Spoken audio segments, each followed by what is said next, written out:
saint, comme on dit. Je crois que il y avait un côté où ils se sont dit, bah, écoute, le rap véhicule quand même une image assez revendicatrice.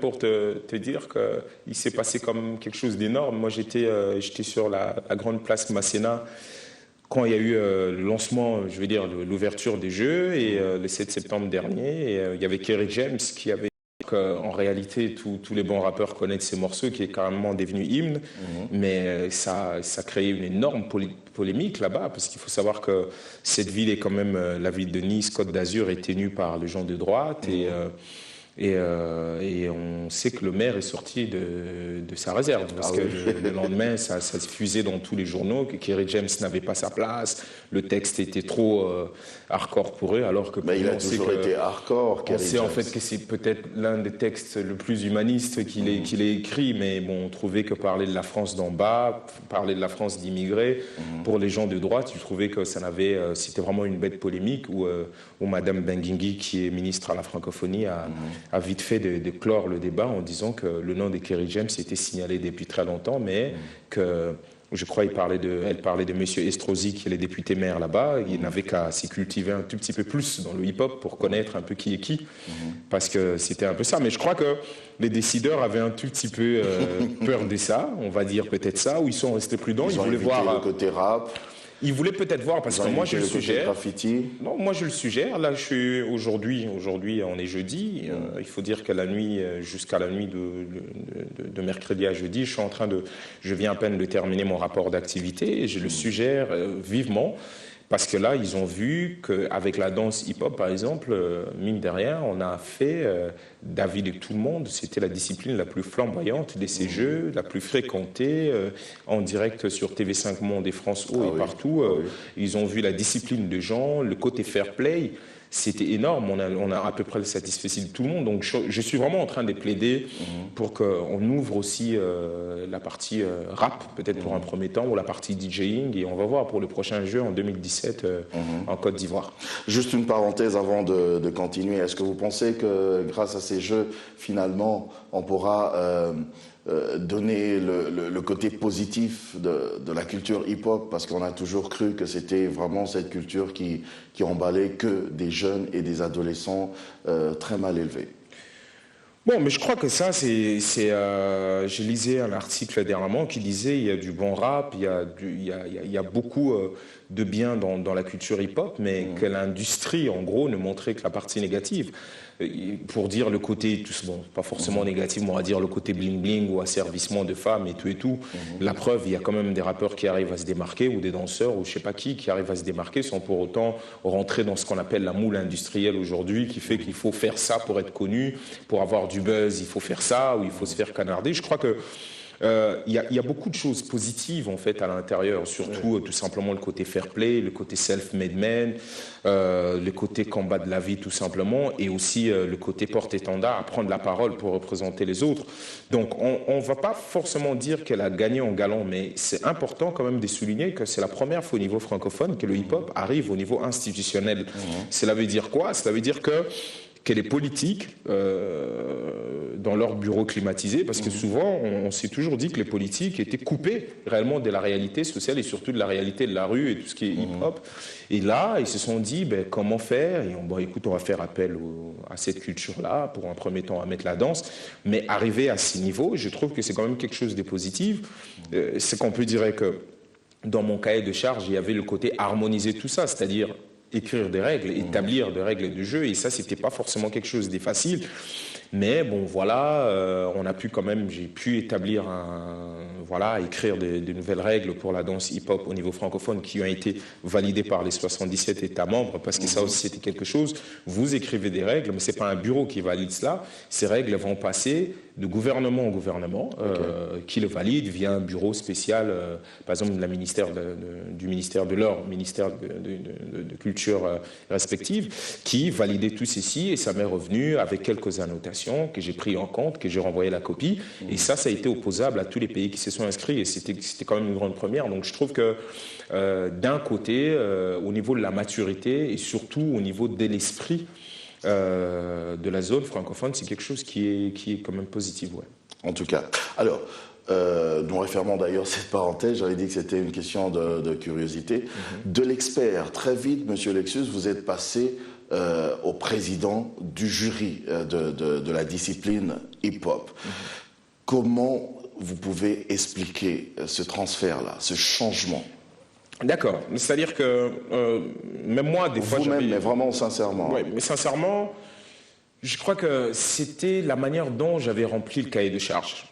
Parce que hormis l'histoire d'écrire, voilà, le côté écrire de règles par rapport à cette danse-là, il y a eu aussi, bien sûr, le côté lobbying. Lobbying, cela veut dire quoi? Cela veut dire que moi, il me fallait, pour que cette discipline soit maintenue, malgré qu'il y avait la décision de pouvoir l'inclure dans ces jeux, mais pour qu'elle soit maintenue, il fallait au moins 15 pays. Et on n'est pas en train de parler de groupe. Ce n'est pas un groupe qui allait s'inscrire. Non, c'est différent. C'est le pays qui s'inscrit en disant, ben voilà, on vient en sport, on vient en football, en basketball, on a le cyclisme, on va venir en chanson, mais on vient aussi au hip-hop.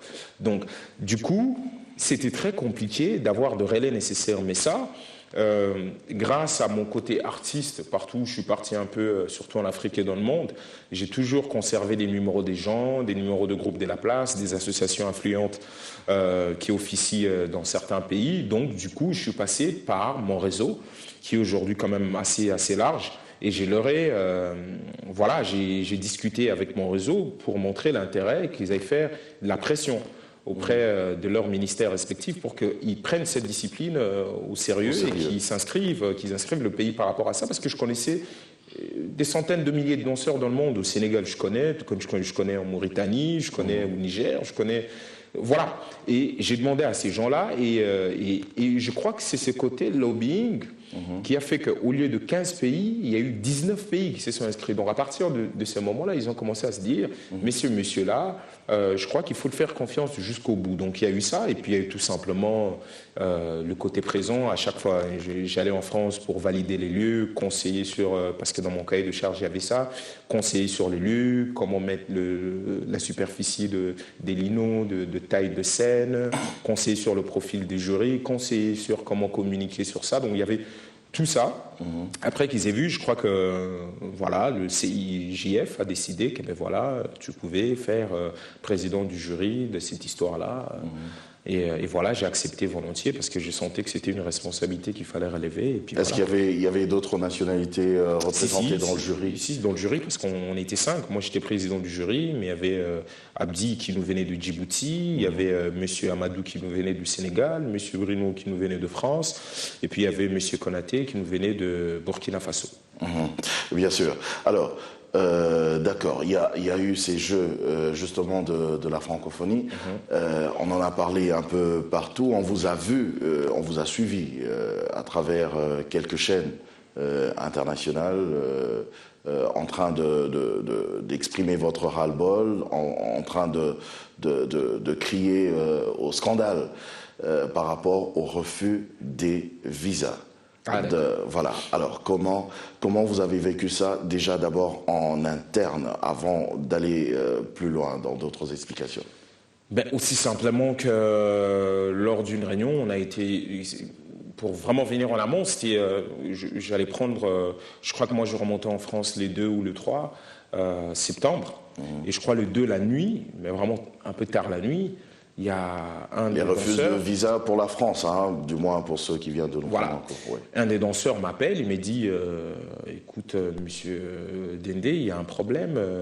On n'a pas reçu nos visas et la délégation congolaise, du moins la partie sportive, vient de prendre le vol et on est laissé comme ça. On ne sait pas quoi faire, on ne sait pas quoi dire. Bon, il faut déjà dire que départ mon contrat avec la francophonie, je n'avais pas le droit réellement d'être... d'influencer quoi que ce soit. Voilà, surtout des connivences avec n'importe quel gouvernement, même mon propre gouvernement. C'est si, malgré cela, j'ai quand même parlé avec M. Mandachebois. Je l'ai appelé un peu tard la nuit et je lui ai expliqué la situation.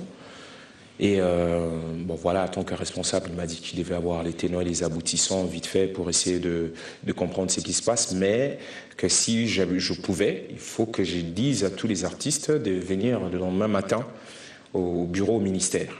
Parce que lui, en principe, devait prendre le vol. Probablement, il a pris le même vol que moi. Voilà. Et c'est ce que j'ai pu faire à ce moment-là, mais ça fusait de partout, tout le monde était en train de se plaindre. Alors, dès mon arrivée en France, à Nice, la première chose que j'ai fait, bon, on avait rendez-vous, donc moi j'ai quitté l'aéroport directement, j'ai laissé mes histoires à l'hôtel et je partais en réunion. Et c'était très intéressant parce que c'était une réunion où on avait, on va dire, le groupe, je veux dire l'OIF à l'international, le CIGF qui organise les Jeux et la ville de Nice on va dire, qui nous reçoit. Donc c'était nous, les présidents du jury, face à ces gens-là. Et c'est là, au-delà de tout ce qu'on parlait, de l'organisation, à un moment, j'ai pris mon courage à deux mains et j'ai posé le problème. J'ai dit, clairement, je crois que ces images sont sur Internet, où j'ai posé le problème en disant clairement, comment se fait-il qu'on ait attribué ces Jeux à la France, sachant très bien que la France avait quand même une politique des visas que tout le monde connaît et que, par exemple, moi, je ne comprenais pas parce que, juste pour votre information, on ne pouvait pas accuser, par exemple, le Congo d'avoir mis les Ngulu à l'intérieur, tout simplement parce qu'il y a un jury international qui passait des pays en pays, qui venait voir ces artistes-là en œuvre pour valider réellement que c'est toi. Parce que le gouvernement, en gros, organisait des concours ici, d'accord, mais les jurys internationaux venaient pour valider. Donc du coup, je ne vois pas ces gens qui ne connaissaient même pas les artistes congolais choisir des gens qui auraient pu être le frère ou la sœur d'un membre du gouvernement congolais. Donc ça, vraiment, c'est à leur décharge. Mais alors, les demandes de visa n'étaient pas faites par les artistes eux-mêmes, c'était fait par le gouvernement congolais. Donc pour moi, ou le bureau qui était chargé par rapport à ça, pour moi c'était humiliant quand même de savoir qu'on est dans le pays où M. François Hollande avait tenu un discours ici au Palais du Peuple lors du sommet, on ne va pas dire promettant, mais se prononçant quand même sur la facilité à la mobilité. Faciliter la mobilité, oui. Et surtout des artistes. Et là, on se retrouvait avec une partie, on va dire la partie la plus flamboyante de ces Jeux qui était amputée, parce que voilà, dans le culturel, on ne retrouverait pas de Congolais, mais il y avait beaucoup de délégations qui n'avaient pas de gens, même les gens d'en face, de Congo-Brazzaville, avaient vu des visas qui n'étaient pas octroyés. C'était quand même une situation terrible. Et c'est là, bon, malgré les applaudissements des gens qui étaient, de l'assistance qui était dans la salle, mais le malaise était général. Et je crois que c'est grâce aussi à cette intervention que désormais, pour tout pays hôte des Jeux, parce qu'ils sont organisés une fois au nord et une fois au sud, tout pays hôte doit signer. Vraiment, il y a une espèce de charte que chaque pays hôte va devoir signer pour obtenir les Jeux. Il faut octroyer le visa à tous les artistes et les sportifs que les jurys internationaux aura à valider.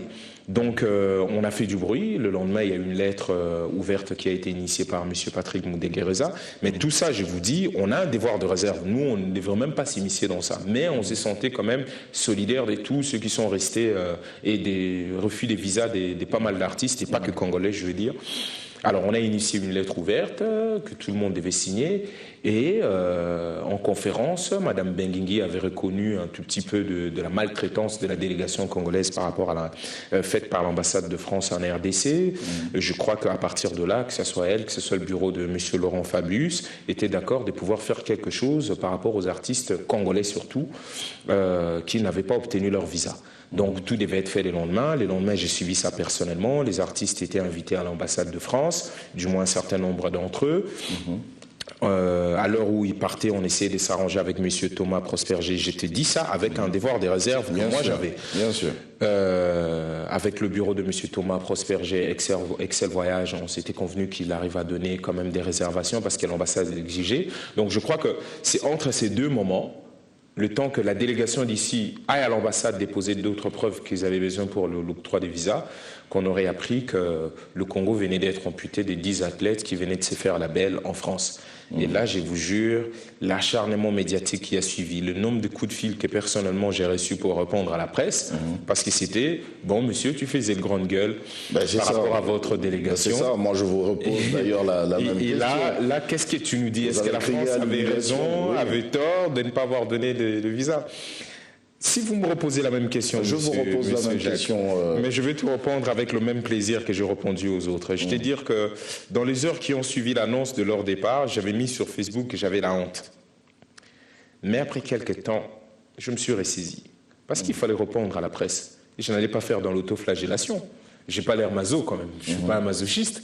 Donc du coup, il fallait inverser quand même la tendance. La honte, elle n'est pas du côté congolais. Et ça, je te le réponds directement, monsieur Jacques.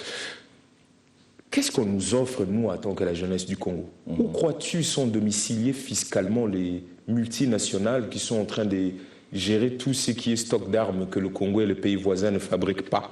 Où sont domiciliés ces pays? Est-ce que ce n'est pas entre la France, l'Angleterre, le Canada, les États-Unis? Donc, en fait, nous faire de procès d'intention, surtout, moi, là où j'étais mal, c'est dire ces artistes ne se soucient pas ces sportifs, ces athlètes ne se sont même pas souciés de l'image qu'ils véhiculent de leur pays à l'étranger. L'image. Mais nous, on n'a plus à pleurer. Nous, on n'a pas à se soucier de l'image qu'on va véhiculer du Congo à l'étranger. Nous, on est en train de pleurer plus de 9 millions de morts. Vous croyez que moi, j'ai eu le temps de pouvoir gérer une image? Qu'est-ce qu'on nous offre? Nous, qu'est-ce qu'on nous dit, la jeunesse? On nous dit, prenez les armes, entretuez-vous, violez vos parents, violez vos sœurs et vos frères. Après, on va faire une espèce de conciliabule, vous allez venir dans des tables de négociations, comme ça se passe un peu entre Kampala et pas mal de pays dans le monde qui nous ont reçus, et après on va former des gouvernements d'union nationale, vous allez être intégrés dans l'armée, on va faire le brassage, tous les termes qu'on nous sort tout le temps. Tout ça, sans aucune justice. Et à la fin, les gens ne comprennent pas pourquoi les mêmes causes produisent les mêmes effets. C'est ce que nous, on a l'impression que la communauté internationale a fait de nous dans ce pays, a fait du Congo une espèce de prison à ciel ouvert. Je te donne par exemple l'exemple de ce footballeur qui est parti, parce que j'aime bien donner cet exemple. Ce monsieur, il joue ici probablement dans une équipe qui est payée 5 000 francs après un match. Et chaque jour à la télévision, Canal+ et autres, sport, il remarque qu'Eto'o touche par exemple 1 million, 2 millions de dollars l'an ou par mois ou j'en sais rien. Vous croyez que quand il arrive dans un pays comme ça, qu'est-ce qui se passe dans la tête de ces messieurs? Vous croyez qu'il va se dire, je vais rentrer alors que j'ai du talent, que je suis bon footballeur, peut-être que ça peut aller pour moi? Et quels sont les mécanismes qu'on a fait pour que les gens puissent partir légalement? Quand vous demandez le visa légalement, qu'est-ce qui se passe? Donc, il y a tous ces sujets que nous... Mais Monsieur Lexus, excusez-moi, mais vous ne pouvez pas commencer à justifier ces genres de choses parce que quelque part, c'est quand même aussi une honte. C'est pas la première fois. Je suis totalement... Si je peux vous rappeler encore une fois, il y a eu d'ailleurs le festival Yambi à Bruxelles. Où j'y étais. Vous y étiez, voilà. Mais il y a eu, on a connu encore ce même cas des défections. Mais voilà, alors... Quelque part, si les ambassades commencent à nous refuser des visas, vous ne pensez pas que quelque part c'est un tout petit peu normal parce que nous ne voulons pas rester assez légal? Je suis en partie d'accord avec vous, mais je vais vous dire, j'étais dans une situation en France où, bien sûr qu'on se battait pour ceux qui sont restés, qui finalement n'ont pas pu avoir leur visa à cause de cette raison. Donc, mais si vous voulez évoquer que ce soit Yambi ou les autres, quand les Congolais partent et ne reviennent pas, moi je viens de vous donner des raisons structurelles qui font que c'est pas possible. Je vous donne Lampedusa. Encore là, on a enterré peut-être les gens hier, il y a plus de 320 morts. Est-ce que c'est des Congolais? C'est des Africains aussi, c'est des boat people. Le mouvement normal d'immigration dans le monde, j'ai vu encore M. Macky Sall le dire encore dans les infos hier. Donc, c'est pas que je suis en train de justifier. Acculé par la presse, il me fallait donner des réponses. Reconnaissez que c'est une honte de notre part. Je peux encore, si je crois qu'on peut avoir un problème de timing, je peux encore vous rappeler quand l'Europe était en train d'immigrer dans d'autres pays du monde. Allez-y peut-être brièvement. Non, mais ça serait encore très long. Mais là, aujourd'hui, on est en train de voir ce qui se passe aussi avec la Chine, qui est en train d'envahir le monde entier. C'est aussi des mouvements d'immigration, ils sont en train de faire du business partout. C'est que des justifications, monsieur Lexus. Non, mais tout simplement...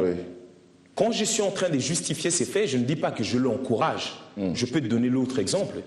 Pourquoi les artistes angolais ou les sportifs angolais ne restent plus en Europe? Pourquoi les Sud-Africains ne restent pas quand ils partent? Donc, on peut aussi traiter cas par cas par rapport à ces problèmes-là. Cela veut dire quoi? Cela veut dire que l'Europe ne peut pas être fort terrestre.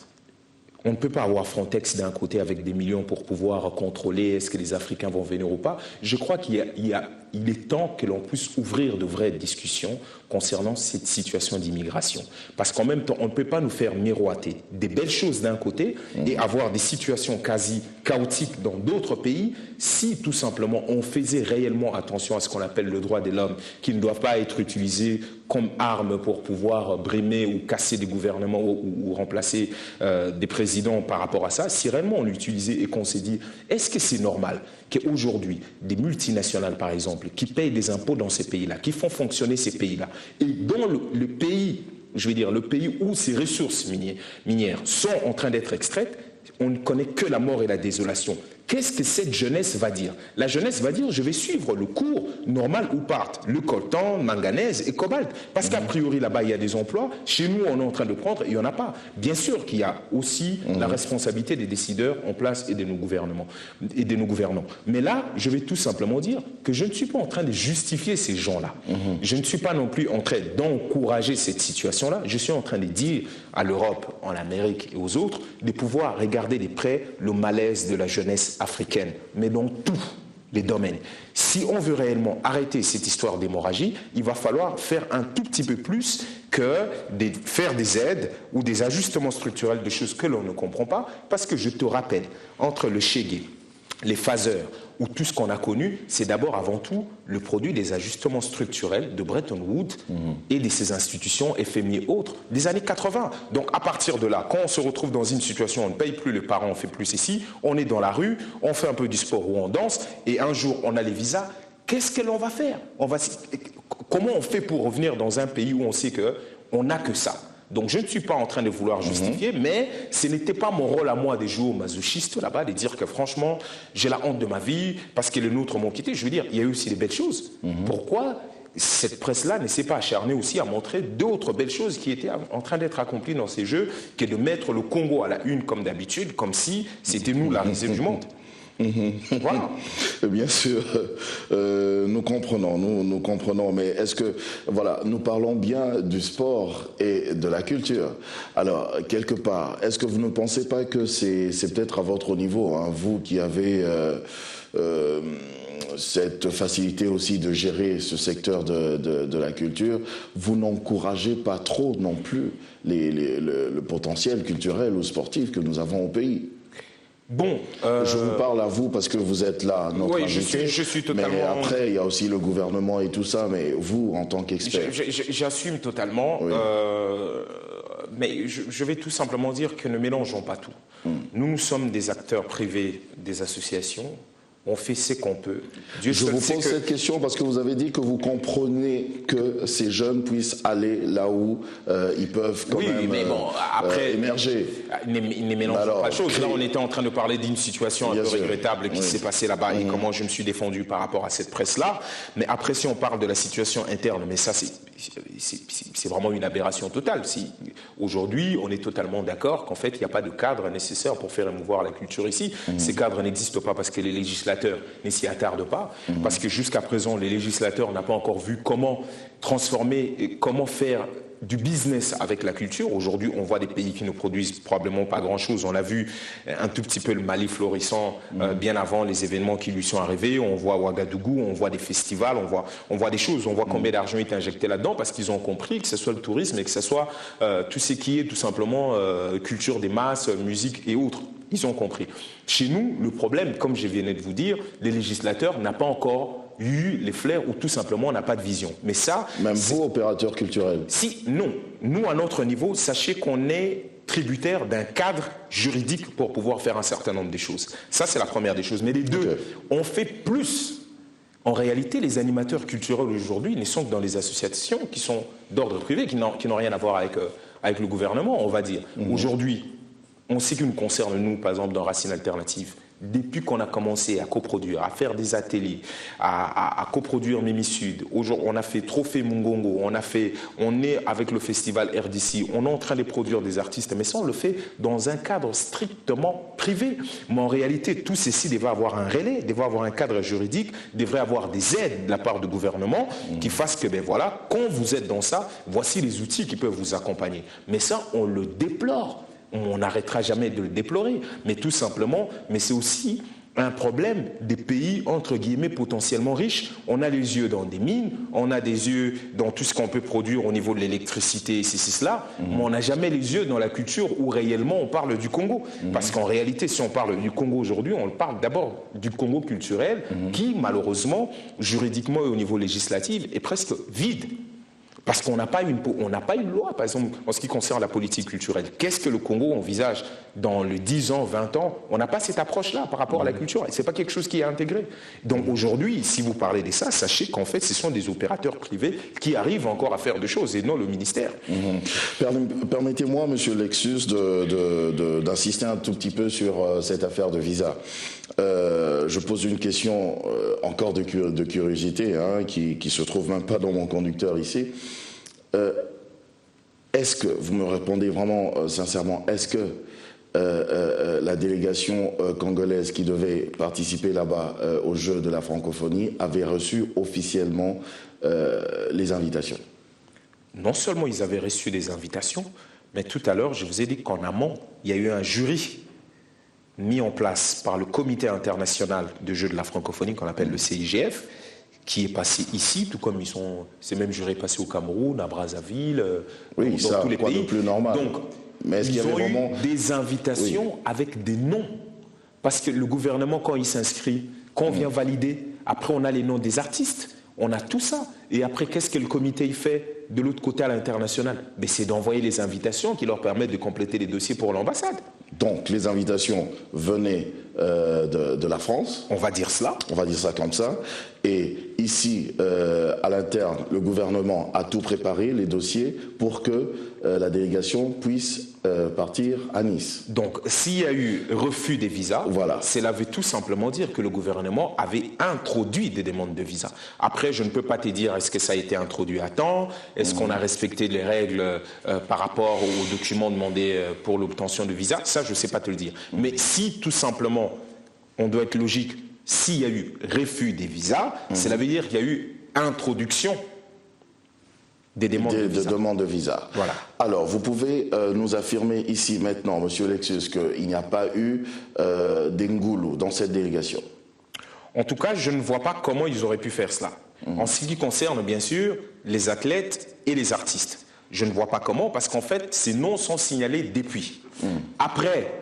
Après, moi, je ne veux pas être bouc émissaire de quelque chose dont je ne connais pas. Je t'ai dit que, départ mon contrat, je n'étais pas en contact avec le gouvernement tout le temps. Okay. Mais du moins, les artistes qui me sont revenus, que ce soit les jeunes qui font le groupe Arcan qui devait représenter la RDC, que ce soit M. Joseph Moura ou mes amis de ABCD Chocolat Chaud, c'est des gens que je connais personnellement et c'est des gens qui avaient leur passeport introduit à l'ambassade via le ministère de la Culture et qui ont vu leur visa s'est fait refuser. Après, je ne sais pas si dans le lot, il y aurait eu d'autres personnes, parce qu'après, vous avez les gens du bureau, qui probablement étaient peut-être dans ce lot-là ou pas.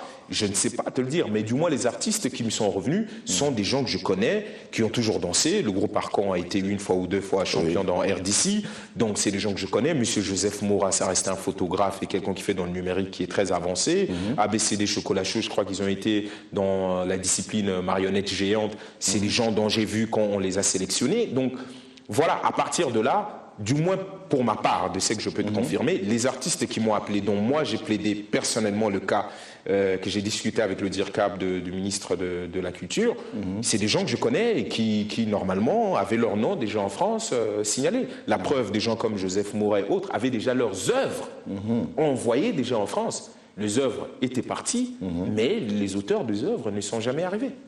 Ah. Donc, on peut dire que c'est une partie remise, peut-être dans l'avenir. Parce qu'il y aura les prochains Jeux de la francophonie. Le prochain jeu, c'est dans 4 ans, c'est en 2017. Ça va se passer à Abidjan. Espérons que ça va bien se passer cette fois-ci. Espérons déjà que ces artistes... on sait que pour les pays du Sud, ça se passe toujours bien. On n'a presque jamais de problème des visas pour des pays du Sud en ce qui concerne le jeu. Donc on sait que ça ne peut que bien se passer, en tout cas, de ces côtés-là. Mais on espère que ce sera les mêmes artistes qui vont être repris. Mais ça, je ne peux pas te confirmer parce que dans 4 ans, d'autres talents vont émerger. Les jurys internationaux vont venir en charge et va sélectionner d'autres personnes. Mais par contre, ce qui serait beaucoup plus intéressant... Ce qui serait beaucoup plus intéressant pour moi, c'est de demander au gouvernement et surtout la partie ministère de la Culture de pouvoir faire quelque chose pour les artistes qui ne sont pas allés mais qui ont été réellement sélectionnés et qu'ils arrivent à trouver, je vais dire, un compromis avec les gens de l'OIF pour éventuellement trouver qu'est-ce qu'ils peuvent faire, même ici au niveau local, pour au moins leur récompenser, parce qu'ils ont été sélectionnés, donc meilleurs parmi ceux qui sont en RDC et qui devaient aller représenter le pays. Donc ce n'est pas de leur faute s'ils ne sont pas allés. Je crois que le gouvernement et surtout les ministères de la Culture se doit au moins de faire quelque chose pour ces artistes-là. Bien sûr. On aimerait bien d'ailleurs voir un spectacle dans ce sens-là. Spectacle, exposition, parce qu'en fait, il ne s'agit pas que des artistes musiciens ou chanteurs. Mais oui, parce que je suis vraiment très déçu pour Molly, qui s'est très très bien préparé, qui avait toutes ses chances de pouvoir, dans la catégorie chanson. Molly, moi personnellement, je suis allé assister à son spectacle. Et j'ai été très déçu de ne pas le voir en France, quoi. En tout cas. Mais bon, arrêtons de parler de ce qui n'a pas marché, mais du moins, le résultat là-bas, comment ça s'est passé, l'événement, c'était bien, racontez-nous brièvement. Mais brièvement, je crois que les gens, pour les pays d'ici, du Sud, je crois que c'est TV5 Monde qui s'est chargé de diffuser en direct. Donc je crois que les gens ont vécu en direct. On est parti avec plusieurs pays, Seychelles, Macédoine, Canada, Congo, République du Congo, je vais dire, Cameroun, le Gabon. Franchement, il y avait tellement de pays, Haïti et autres. Et voilà, ils se sont d'abord présentés. Après, il y a eu le vainqueur.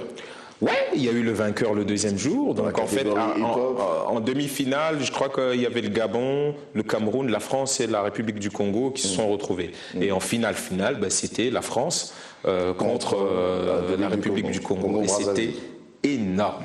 Sincèrement, c'était énorme. La France a fait ce qu'on appelle vraiment le classique dans la danse, vraiment tout y passé, que ce soit en termes de break ou de hype. C'était énorme, des coupoles de ouf. Mais parce que cette question est revenue souvent, surtout en tant que président du jury, ma main a balancé d'un côté, c'est arrivé pour la République, c'est arrivé à... Le choix était dur quand même. Le choix était dur, mais pour moi l'idée était claire quand j'ai vu au vu de la danse. Vous êtes congolais et maintenant il fallait... Non, du tout. Il fallait décider. Je n'ai pas du tout agi en tant que Congolais et même le public qui était là, tous les danseurs du monde entier qui sont venus... Tout le monde criait le nom du Congo, 60 à 70% des spectateurs, parce qu'il faut dire qu'on a fait, on a fait probablement la discipline la plus en vue et la plus publicité de ce 7e jeu. Tout le monde criait le Congo. Mais en réalité, si j'avais voté pour le Congo, ça n'a rien à voir avec mes affinités ou parce que je suis Congolais ou ceci. Non, mais c'est parce qu'en fait, j'ai récompensé pour moi le futur. Moi, je suis de ceux qui s'opposent en se disant... Je pose cette question parce que c'est tout le monde qui vous regardait. Oui, mais ça, je suis totalement d'accord avec vous. Qu'est-ce qu'il va dire et je vous réponds à l'instant. Le public crie Congo et lui, qu'est-ce qu'il va dire, président du jury? Si moi, j'ai voté pour le Congo, tout simplement parce que j'ai récompensé l'avenir. Alors, je vais vous dire pourquoi. Je ne suis pas de ceux qui, au-delà de nous tous, on est un peu, on est state à la tête, on est américain, on a commencé par la danse, et tu le sais, c'est pas à toi que je vais rappeler cela. Mais par contre, je ne suis pas de ceux qui, parce que un gamin ou un gars aurait créé 2 ou 3 pas dans un quartier à Bronx ou Harlem ou je sais pas où, et que ces pas a été popularisé dans un clip vidéo ou dans un concours des danses, et qu'aujourd'hui c'est devenu carrément une danse, et qu'on doit se faire imposer tout le temps, et que nous on n'a pas du répondant. Moi je suis de ceux qui pensent aussi qu'un jeune à Brazza, j'ai récompensé aussi le Gabon pour la même chose, qu'un jeune à Macédoine ou j'en sais rien, est aussi capable de prendre une danse de sa rue, d'accord, et l'intégrer dans la formule hip-hop, je veux dire, dans ce qu'on appelle aujourd'hui, c'est quand même un peu péjoratif dire, parce qu'il y a plusieurs danses même dans ce qu'on appelle danse hip-hop, l'intégrer et tout simplement bien le danser, et ces danses, ces pas peuvent devenir des classiques de demain. Donc moi je me suis dit, ok, le prochain jeu en 2017, ça va être en Afrique. Les Africains et tout autre pays qui viendraient, même dans des règles que je vais bientôt préconiser, parce que des règles sont évolutives, je dis très bien, on doit permettre aux jeunes gens de partout dans le monde, aussi pas pour contrer forcément l'hégémonie de l'Amérique dans ça, mais aussi de nous ramener des siècles que leur rue est en train de créer. Parce que cette danse ne peut s'enrichir que si aussi les Africains, les Européens, les Asiatiques ramenaient aussi leur pas et nous montrer qu'en fait, ce n'est pas le monopole qui est de l'Amérique ou des États-Unis de pouvoir créer des pas et qu'on dise que vu que ça vient des États-Unis, c'est comme ça que ça doit être fait. Aujourd'hui, c'est une culture qui est mondiale, donc dans ces rendez-vous de donner et de recevoir, chaque pays ou chaque artiste se doit de ramener quelque chose. Et les Brassavillois, ils ont ramené des choses que j'ai trouvé très intéressantes. Les Gabonais, ils ont ramené un peu du jazzé à l'intérieur du hip-hop et j'ai trouvé très intéressant. Et moi, j'ai voulu récompenser le futur parce que dans 4 ans, je suis totalement convaincu que les danseurs qui vont venir, ils vont peut-être intégrer le pas que les Brassavillois ont ramené en disant écoute, ça fait fureur, donc on va le faire. Ben voilà. Monsieur Lexus, juste pour terminer, parce que malheureusement, dans quelques 3 minutes, on va devoir se quitter. Vous revenez de Lubumbashi, vous étiez à la tête de 40 artistes que vous avez amenés là-bas. C'était un gros spectacle. Oui, un très gros spectacle. Très grand spectacle. Un jour, j'espère pouvoir racontez-nous peut-être brièvement. En 1 minute, ça donne. Mais on sait que c'était beau. Ça donne le folk. Vous voyez, vous prenez des artistes folkloriques avec leurs tambours, leurs cécile, les Karindoula et autres là-bas, et vous prenez un groupe de chœur gospel sorti d'une église qui, vraiment, entre guillemets, ne peut pas te chanter des chansons, entre guillemets, des mokili, et après, vous prenez une bande moderne, vous mettez tout ça, et on a cohabité. On a fait un spectacle d'1h30 où le chœur chantait dans toutes les chansons.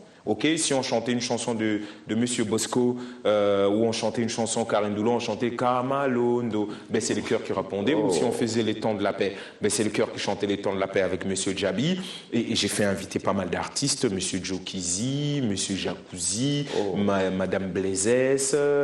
Franchement, il y avait tellement d'artistes qui ont défilé, des Atalak ou des Mérites. Mon ami Dollar était là. Donc, et tout ça a donné un show de malade. Et on a quand même joué dans une salle symbolique, au moins pour lancer les spectacles, parce qu'en fait, c'était quand même Wallonie Bruxelles qui ouvrait ses bureaux là-bas. On a joué au bâtiment du 30 juin, là où il y a le siège de l'Assemblée provinciale de Katanga. Et après, on allait faire un spectacle public à la Roachi. Et il n'y avait même pas de podium, donc c'était 1 mètre avec le public. Et là, il fallait être bon. Si t'es rappeur, il faut être bon. Si t'es chanteur, il faut être bon. C'était un très beau spectacle, en tout cas. En tout cas, très beau. On en parlera peut-être prochainement. En parlant de Centre Wallonie-Bruxelles, ici aussi au Centre Wallonie-Bruxelles, vous avez livré un concert. Quelque chose qui m'avait attiré, c'était le fait de rassembler toutes les tendances politiques de notre pays, l'opposition, la majorité présidentielle et tout. Comment vous avez réussi à faire ça en tant qu'artiste ? Ça, sincèrement, on y est toujours. On a toujours besoin de. Je sais que c'était une grande première de voir M. Aubin Minakou, qui est quand même, je crois, secrétaire général de la majorité présidentielle et président du Parlement, de voir M. Albert Moleka, porte-parole de l'UDPS, sur le même, dans la même salle, partageant presque le même chaise. Pour moi, c'était très bien de voir autant de gouverneurs, de voir tous les jours de mon en train de vous écouter, vous, avec vos propos qui, très souvent, qui touchent. Je crois qu'à la fin du spectacle, Madame Catherine Braillet a dit, ça s'appelle la liberté d'expression, que l'on doit énormément se battre pour, parce que c'est garanti par la Constitution. Et je crois qu'en fait, on a aussi su démentir tous les côtés qui fait que quand ces gens sont dans la salle, il faut leur faire du politiquement correct. Moi, je crois que j'étais resté égal à moi-même. J'avais un spectacle à montrer, je l'ai montré. Et n'oublions pas que c'était quand même à 15h, donc les gens ont laissé leurs occupations. Donc je remercie encore le public qui est venu en masse, les journalistes, mais surtout aussi B1 Télévision qui est venu couvrir, parce que je crois que c'est vous qui avez les seules images de ces concerts-là. Donc j'espère que Monsieur Guy Toto, le PDG, un jour il prendrait la bonne décision de pouvoir diffuser ces images et ça me ferait énormément plaisir. Donc je remercie encore Monsieur l'ambassadeur Moutamba d'avoir rendu cette couverture possible. Mais c'est un concert qui restera quand même dans les annales parce qu'il fallait les réussir et les réussir jusqu'au bout. En tout cas, Monsieur Lexus Légal, nous vous disons merci. C'est moi. Et en plus, puisque aujourd'hui c'est un grand jour pour vous, peut-être que vous ne vous attendiez pas à cela, toute l'équipe sur le plateau vous souhaite un très bon anniversaire. Oula. Merci. Des fois, on arrive même à oublier nos anniversaires parce qu'on continue toujours à travailler. Mais je vous dis merci. Les gens savent que j'ai pas l'âme fêtard. Et ça se passe comme d'habitude. On continue de travailler. On vient donner des interviews et on fait les émissions. En tout cas, je vous remercie. En tout cas. Voilà, mon nom personnel, parce que je crois qu'il s'agit de ma petite personne. Je remercie toute votre équipe pour cela. En tout cas, merci encore une fois et bon anniversaire de tout cœur. C'est moi, merci. Merci à vous, chers téléspectateurs, de nous avoir suivis. Vous voulez peut-être poser d'autres questions qui sont restées en suspens. Envoyez vos questions via ce numéro de téléphone qui défile au bas de vos petits écrans. Vous voulez souhaiter aussi un joyeux anniversaire à notre invité, l'artiste que vous aimez beaucoup. Eh bien, envoyez toujours vos souhaits de bon anniversaire à ce numéro de téléphone qui est au bas de vos petits écrans. Au revoir et merci de nous avoir suivis. Ciao, ciao.